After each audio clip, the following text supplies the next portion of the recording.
नमस्कार, आप देख रहे हैं हॉर्नबिल टीवी भारत। लखनऊ के गोमती नगर से एक चौंकाने वाली खबर सामने आई है। मॉडर्न एकेडमी स्कूल में पढ़ने वाले कक्षा 10वीं के छात्रा आस्था सिंह संदिग्ध परिस्थितियों में स्कूल की छत से गिर गई। आस्था की उम्र सिर्फ 15 साल है और फिलहाल उसे गंभीर हालत में मेयो हॉस्पिटल में भर्ती कराया गया है, जहां डॉक्टरों की निगरानी में उसका इलाज जारी है। इस घटना के बाद स्कूल परिसर में अफरा तफरी का माहौल बन गया। हालांकि स्कूल प्रशासन ने फिलहाल चुप्पी का साथ रखी है। स्थानीय लोगों का कहना है कि स्कूल की छत की बाउंड्री करीब 5 फीट से अधिक ऊंची है। ऐसे में किसी छात्रा का यूं गिर जाना सवालों के घेरे में है। सूत्र के मुताबिक छात्रा का पिता संतोष सिंह यूपी पुलिस में सर्कल ऑफिसर है और उन्नाव में तैनात है। फिलहाल पुलिस मामले की जांच कर रही है और स्कूल स्टाफ से पूछताछ जारी है।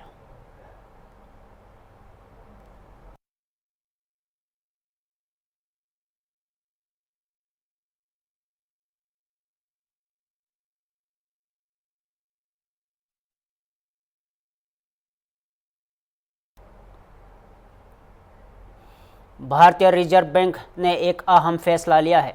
आरबीआई की मैट्रिक नीति समिति यानी एमपीसी ने अगस्त की बैठक के बाद रेपो दर को 5.5% पर बढ़ाकर बरकरार रखने का ऐलान किया है।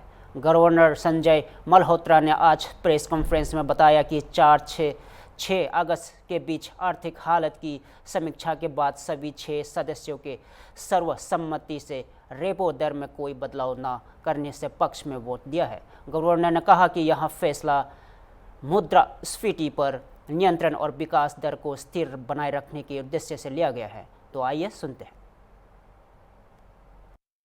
The Reserve Bank, leveraging on the room provided by a significant moderation in inflation, we have taken decisive and forward-looking measures to support growth.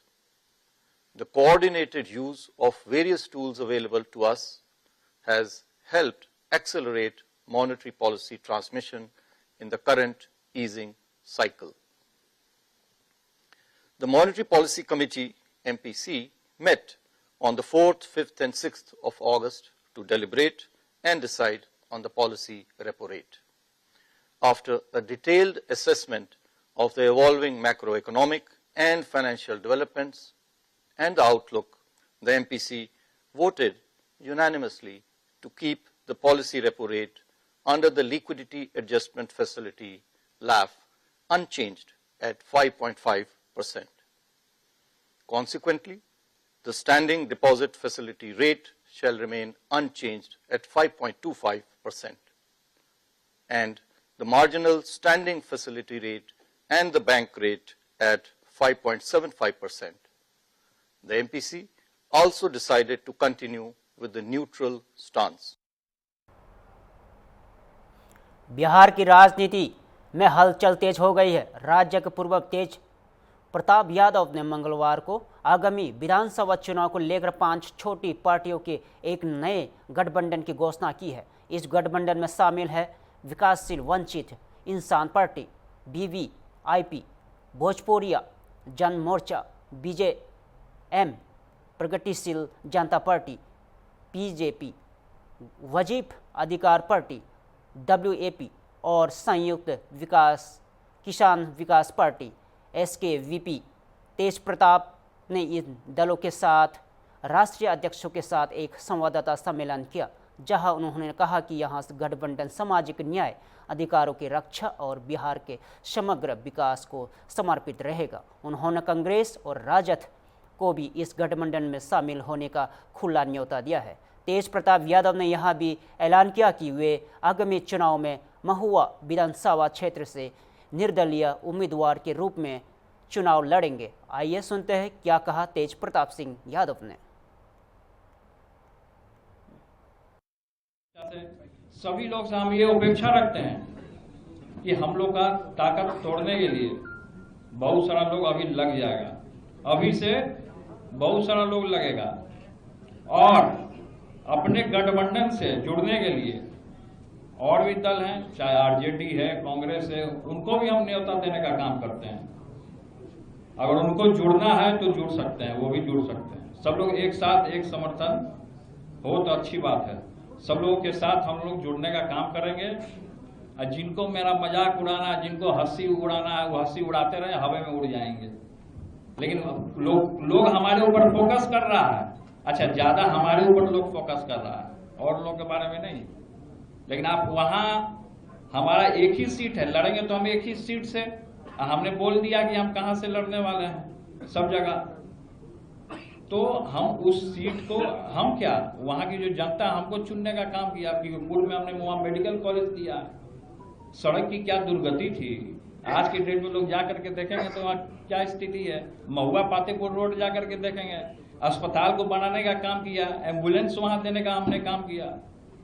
तो हम लोग एक साथ हो गए हैं, और एक साथ होकर के अपनी लड़ाई को हम लोग लड़ने का काम करेंगे। तो यही हम कहना चाह रहे थे। और सभी लोग टीम तेज प्रताप यादव से लोग जुड़ने का भी काम कर रहे हैं। मीडिया के भाई लोग के मन में बहुत तरीके का प्रश्न होगा, जो कि आप एक एक करके पूछ सकते हैं। तो उसका मैं एक कोई आदमी पूछे नहीं, भाजपा जेडीयू को न्योता हम क्यों देंगे, हम क्यों देंगे भाजपा। हमारी जो लड़ाई है वो सामाजिक न्याय लड़ाई है, समाजवाद की लड़ाई है। देखिए, पार्टी का हमारा क्या है, टीम तेज प्रताप यादव से लोग जुड़ा है। तो टीम तेज प्रताप यादव तो अपना एक संगठन हो गया। हमने जो संगठन बनाया, इसको रजिस्टर्ड कराएंगे तब ना पार्टी होगा। चुनाव कैसे लड़िएगा? किसी के टिकट पे हम क्यों लड़ेंगे चुनाव? अभी निर्दलीय भी तो लड़ सकता है, साथ दे रहे हैं हमारा। निर्दलीय लड़िएगा? तो हमने तो कहा कि हम निर्दलीय लड़ेंगे, हमने कहा कि हम निर्दलीय लड़ेंगे। लेकिन इन लोग का हमारा समर्थन है, इन्होंने हमको समर्थन दिया है, टीम तेज प्रताप यादव को समर्थन दिया। और दूसरा कोई सवाल हो तो। बलिया से इस वक्त एक बड़ी खबर सामने आई है। NH-31 पर बना नया पुल बना विवाद का पुलिंदा। बीच सड़क पर यूपी सरकार के परिवहन मंत्री दयाशंकर सिंह जामकर बरसे आरोप लगाया कि PWD के अफसर बिना किसी क्लियरेंस, टॉलरेंस टेस्टिंग या हैंड ओवर के बसपा विधायक उमाशंकर सिंह ने इशारे पर आधी रात को पुल का उद्घाटन कर बैठे। रात के करीब 12 बजे बिना किसी सरकारी प्रतिक्रिया और नीतिगत मंजूरी के PWD के एक्सियन और SC ने पुल का उद्घाटन कर दिया। जैसे ही मंत्री दयाशंकर सिंह को इसकी सूचना मिली, वे खुद मौके पर पहुंचे और बीच सड़क जमकर हंगामा किया। उन्होंने साफ कहा, PWD विभाग अब बसपा विधायक के घर से चल रहा है। अधिकारी उनका पेरोल स्टाफ बन चुके हैं। ये अफसर बसपा से चुनाव लड़ना चाहते हैं और सरकार को इग्नोर कर रहे हैं। दरअसल मामला और गर्म तब हुआ जब PWD के अफसरों ने बागल की पुरानी पुल के डैमेज होने का हवाला देकर नया पुल रात के अंधेरे में चालू कर दिया। न उद्घाटन की सूचना मंत्री को दी गई, ना ही क्षेत्रीय विधायक को, न हैंडओवर हुआ, ना ही टेस्टिंग। दयाशंकर सिंह ने ऐलान किया कि वे इस पूरे मामले की शिकायत खुद मुख्यमंत्री और शासन को सौंपेंगे। देखिए और सुनिए।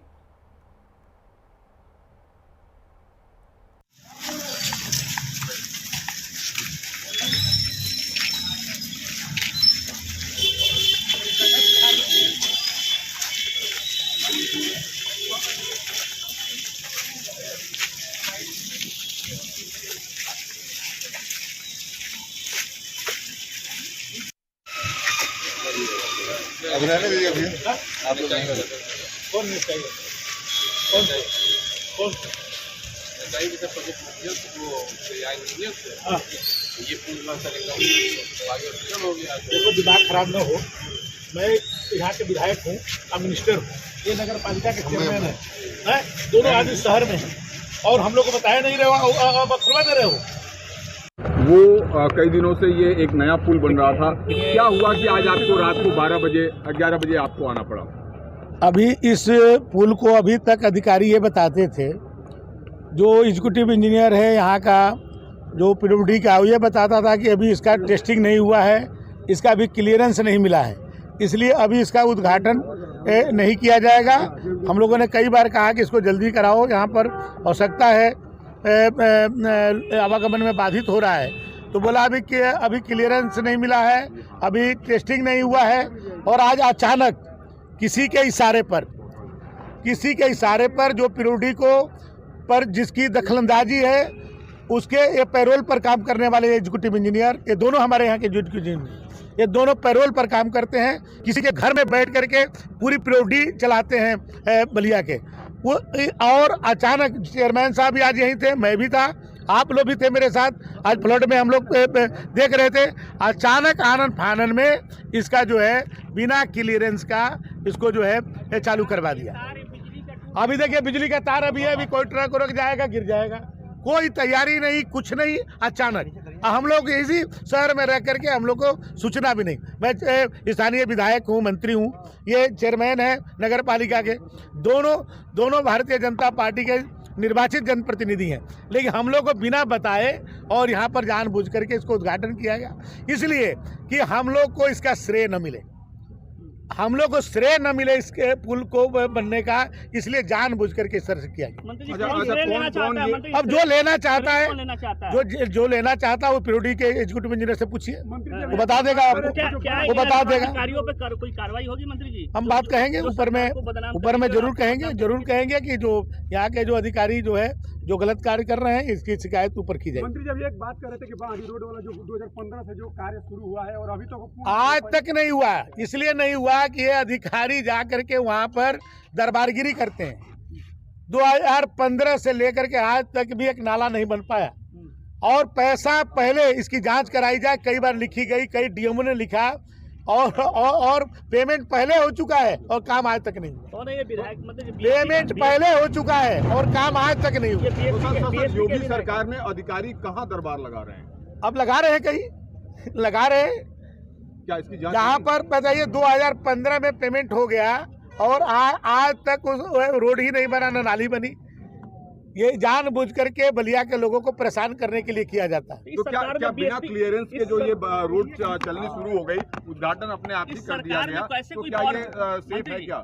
इस सरकार अब ये जो भी है, अभी देखिए तार आप देख रहे हैं, तार इधर ये नहीं हुआ है, ठेकेदार बोल रहा है अभी क्लियरेंस नहीं मिला है, लेकिन कर दिया गया। इस सरकार में अब तेजी क्यों किया गया तो एक्शन बताएगा ना, क्यों तेजी किया गया, किसके इशारों पर कर रहा है, किसके इशारों पर कर रहा है, वो इतना पावरफुल कैसे हो सकता है मंत्री जी आपके इस सरकार में? अब जो भी है, अब कुछ तो बात है ही है, तभी तो इस तरह से कर रहा है।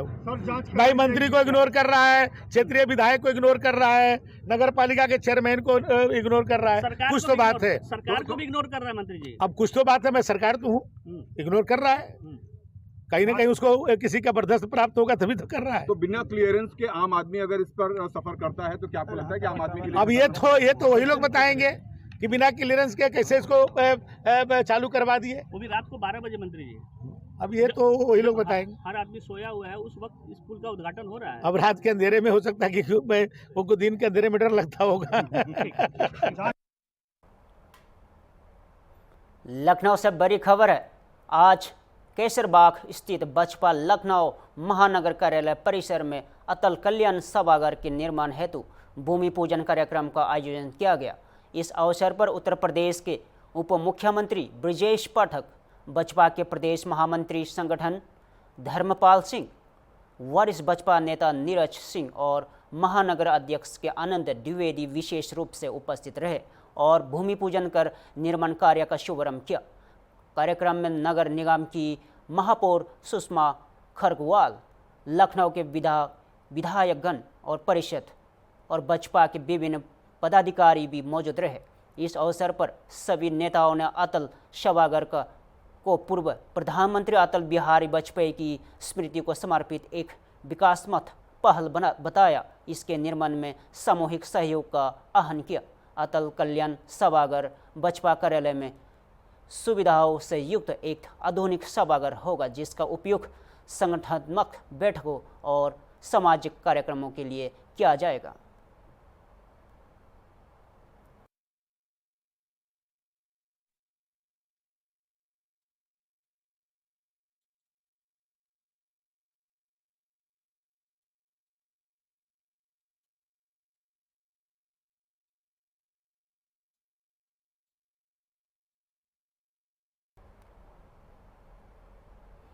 उत्तर प्रदेश के राजधानी लखनऊ की सड़कें क्या ये कि मिसाल है या अपेक्षा की पहचान? तेज और हल्की बारिश के बाद शहर के कई हिस्से जलभराव, कीचड़ और गिरे हुए पेड़ों से बेहाल हो गए हैं। शहर की 200 किलोमीटर से ज़्यादा सड़कों की हालत सिर्फ एक दिन की बारिश में बिगड़ गई है।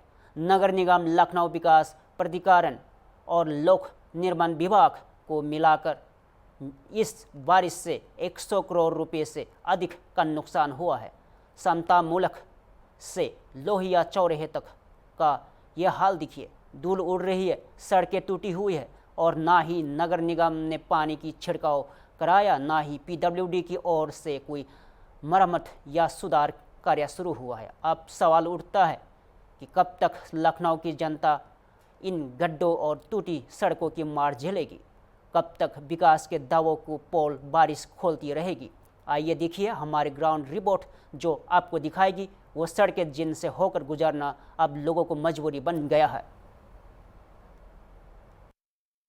राजधानी लखनऊ में एक ही बारिश के बाद लखनऊ की सड़कों का जो हाल है वो पूरा बदल चुका है। इस वक्त मैं फन रिपब्लिक के सामने हूँ। ये वही सड़क है जहाँ पर बारिश के बाद जो सड़क का हाल है वो बेहाल हो चुका है। ये सड़क का जो रास्ता है वो सीधे लोहिया पथ की तरफ जाता है और देख सकते हैं कि जो रोडों पे जो डामर था, गिट्टियाँ थी, वो उखड़ कर बाहर आ गई है पूरी तरीके से और धूल उड़ रही है। लगातार जो गाड़ियाँ का आवागमन है वो लगातार धूलों में तब्दील होता जा रहा है। जरा अपने कैमरा वीडियो जर्नलिस्ट से कहेंगे जरा तस्वीरें पैन करके दिखाएं किस तरीके से जो धूल है वो पूरी सड़कों पर उड़ रही है। न नगर निगम से कोई छिड़काव कराया गया है पानी का, तो जिस तरीके से उत्तर प्रदेश के मुख्यमंत्री योगी आदित्यनाथ का जो सपना है कि जिस तरीके से उत्तर प्रदेश की जो सड़कें हो वो गड्ढा मुक्त हो, लेकिन यहाँ पर जो सड़कें हैं वो गड्ढा मुक्त तो नहीं है, लेकिन जो अच्छी खासी जो सड़क है वो बारिश के बाद बेहाल हो जाती है। सड़कों पर देख सकते हैं किलोमीटर पे जो गिट्टियां हैं वो पूरी उखड़ कर बाहर आ गई है और पूरी सड़क पे फैली है। ना कोई इसका ध्यान दिया जा रहा है, ना अभी कोई एक्शन लिया गया। आखिरकार अफसरों की जो लापरवाही से कहीं ना कहीं ये कोई हादसा हो सकता है, कोई व्यक्ति गिर सकता है, लोगों को दिख नहीं रहा, इतनी धूल उड़ रही है।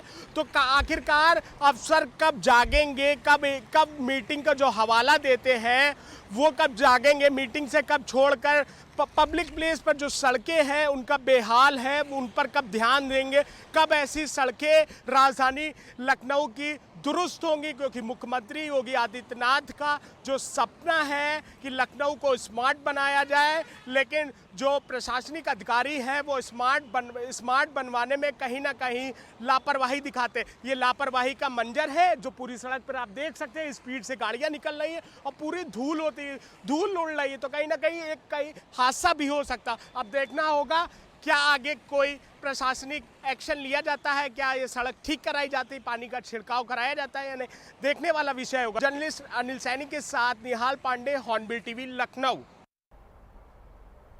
उत्तराखंड के उत्तरकाशी जिले में एक दर्दनाक खबर सामने आ रही है। बादल फटने की एक भीषण घटना में अब तक 4 लोगों की मौत की पुष्टि हुई है, जबकि 50 में से ज़्यादा लोग लापता बताए जा रहे हैं। प्रभावित इलाकों में हर्षित और सुखी टॉप शामिल है, जहां अचानक आई बाढ़ में भारी तबाही मचाई है। सुखी टॉप में किसी के हताहत होने की खबर नहीं है, लेकिन हर्षिल क्षेत्र में सेना के लगभग 11 जवानों के लापता होने की जानकारी सामने आई है। बचाव और राहत कार्य में जोरों पर है। ITBP, SDRF, NDRF और BRO की टीमें संयुक्त रूप में ऑपरेशन में लगी है। NDRF के DIG मोहसेन शहीदी ने जानकारी दी कि अब तक करीब 150 लोगों को सुरक्षित स्थानों पर पहुंचाया जा चुका है। उन्होंने यहां भी बताया कि NDRF की 3 टीमें रास्ते में हैं और सड़क खुलते ही मौके पर पहुंच जाएगी। पंतनगर, गौचर और जोशी मठ में टीमें स्टैंड बाय पर है। हालांकि ऋषिकेश उत्तरकाशी राजमार्ग पर भारी नुकसान के कारण राहत कार्य में बाधा आ रही है।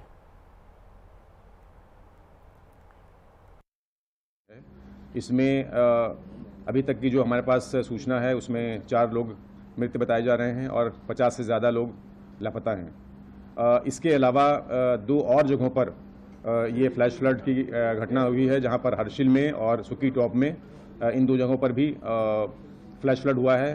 हर्षिल में आर्मी के करीब 11 जवान मिसिंग बताए जा रहे हैं, हालांकि सुकी टॉप में कोई लोग हताहत नहीं हुए हैं। इसको लेकर के जो एनडीआरएफ की टीम है, 3 टीमों को उत्तरकाशी से रवाना किया गया है।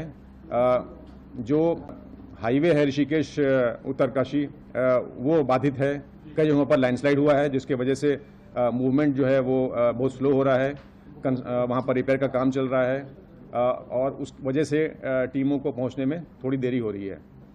इसके अलावा हमारे जो टीमें हैं वो देहरादून में भी एयरलिफ्ट के लिए तैयार हैं। अभी थोड़ी देर पहले उन्हें एयरलिफ्ट की कोशिश भी की गई, मगर ख़राब मौसम के कारण टीम को वापस लाया गया और अभी ये प्रक्रिया जारी है। तो मुझे उम्मीद है कि जैसे ही मौसम खुलेगा तो ये कार्रवाई आगे जारी रहेगी। एक सिचुएशन वहाँ पर जो ग्राउंड में है, वहाँ पर जो आर्मी की टीम्स हैं, आईटीबीपी हैं, एसडीआरएफ हैं, स्थानीय प्रशासन हैं, वो कार्रवाई कर रहे हैं। हमें जो सूचना मिली है उसमें तकरीबन 150 लोगों को सुरक्षित स्थानों पर पहुँचाया गया है और रिलीफ कैंप्स भी स्थापित किए जा रहे हैं। एक लेक फॉर्मेशन हुआ है, चूँकि ये मक और जो फ्लैश फ्लड आया है उसकी वजह से एक लेक फॉर्मेशन हो गया था वहाँ पर, उसमें कुछ पानी भराया था, मगर फिलहाल बताया जा रहा है कि वो अभी सुरक्षित है, उसमें पानी का निकास हो रहा है, इसलिए कोई चिंता की बात नहीं है।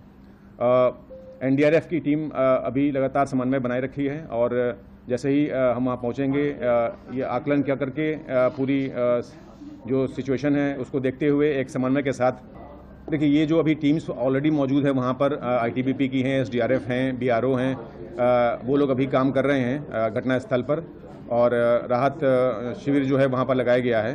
तो तकरीबन 150 लोगों को अभी सुरक्षित स्थानों पर पहुँचाया गया है और लोगों की खोज हो रही है। जी, हमारी अभी 3 टीमें रास्ते में हैं जो काफ़ी नज़दीक हैं। जैसे ही रास्ता खुलेगा उसके बाद वो पहुँच पाएंगी वहाँ पर और हमारी 60 लोग, 2 टीमें वहाँ पर एयरपोर्ट पर ही मौजूद हैं। जी बिल्कुल, स्टैंड बाय में हमारी टीम पंतनगर में, गौचर में और जोशीमठ में भी मौजूद हैं। जैसे ही अगर मौसम खुलेगा और सिचुएशन ऐसी रहेगी, ज़रूरत पड़ेगी एडिशनल टीम्स की, तो देखिए ये जो अभी टीम्स ऑलरेडी मौजूद है वहाँ पर, आईटीबीपी की हैं, एसडीआरएफ हैं, बीआरओ हैं, वो लोग अभी काम कर रहे हैं घटनास्थल पर और राहत शिविर जो है वहाँ पर लगाया गया है। तो तकरीबन 150 लोगों को अभी सुरक्षित स्थानों पर पहुँचाया गया है और लोगों की खोज हो रही है। जी, हमारी अभी 3 टीमें रास्ते में हैं जो काफ़ी नज़दीक हैं। जैसे ही रास्ता खुलेगा उसके बाद वो पहुँच पाएंगी वहाँ पर और हमारी 60 लोग, 2 टीमें वहाँ पर एयरपोर्ट पर ही मौजूद हैं। जी बिल्कुल, स्टैंड बाय में हमारी टीम पंतनगर में, गौचर में और जोशीमठ में भी मौजूद हैं। जैसे ही अगर मौसम खुलेगा और सिचुएशन ऐसी रहेगी, ज़रूरत पड़ेगी एडिशनल टीम्स की, तो उनको भेजा जाएगा।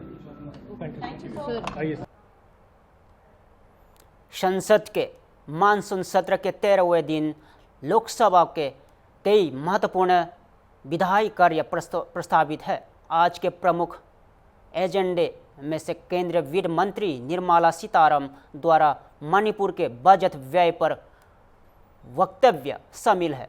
इसके साथ ही खेल विकास को बढ़ावा देने और डैम्पिंग रोधी प्रावधानों को सशक्त बनाने के जोड़े 2 महत्वपूर्ण विधेयक सदन में पेश किए जाएंगे। केंद्रीय स्वास्थ्य एवं परिवार कल्याण मंत्री मनसुख मांडविया आज लोकसभा में राष्ट्रीय खेल प्रशासन विधेयक 2025 पेश करेंगे। इस विधेयक का उद्देश्य है नैतिक खेल व्यवस्था, खिलाड़ियों के कल्याण और विपक्ष विवाद समाधान को बढ़ावा देना। इसके अलावा वे राष्ट्रीय डोपिंग रोधी अधिनियम 2022 में संशोधन के लिए भी एक विधेयक पेश करेंगे। इस बीच संसदीय कार्य मंत्री किरेन रिजिजू ने संसद में लगातार हो रहे विपक्षी हंगामे पर नाराजगी जताई है। उन्होंने कहा कि मानसून सत्र का 3रा सप्ताह चल रहा है, लेकिन अब तक एक भी विधेयक पारित नहीं हो पाया। आइए सुनते हैं किरेन रिजिजू ने क्या कहा।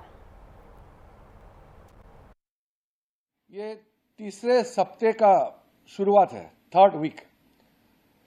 तो 3 सप्ताह हमारा हाउस का अभी हो गया है, चल रहा है। हम पूरा एक बिल पारित नहीं कर पाया। एक शिपिंग वाला बिल हमने राज्यसभा में पास किया, वो लोकसभा में आए हैं, और लोकसभा में मणिपुर में जो प्रेसिडेंट रूल हुआ है उसका एक स्टैट्यूटरी रेजुलेशन है, वो पास किया है, वो राज्यसभा में अभी गया है। आज राज्यसभा में उसको पारित करेंगे। तो हमने ये निर्णय किया है और अपोजिशन को भी हमने अनुरोध किया है कि आज हम बिल पारित करेंगे। लोकसभा में scheduled tribe reservation in the Goa assembly, tribals को गोवा असेंबली में रिजर्वेशन देने का जो बिल है उसको आज हम लोकसभा में रखेंगे। और इसका चर्चा बाकी पिछले सेशन में हो चुकी थी, तो आज थोड़ा सा जो बचा हुआ टाइम है उसको औपचारिक करके हम उसको पारित करेंगे। और राज्यसभा में स्टैट्यूटरी रेजुलेशन है उसको पारित करेंगे, क्योंकि वह संवैधानिक व्यवस्था है, टाइम बाउंड है, उसको हमको पारित करना है। फिर हम बाकी बिल्स लेके आएंगे। और इससे पहले हम अपोजिशन पार्टी को अनुरोध कर रहा हूं, हम बार बार कर रहे हैं कि बिल्स और बाकी संसद में कामकाज को चलाने में बाधित ना करें। देश के जनता ने हम सबको पार्लियामेंट में इसलिए भेजा कि देश के लिए काम करें, और संसद का समय बर्बाद करके, करोड़ों पैसा बर्बाद करके, हंगामा करके बहुत नुकसान होता है।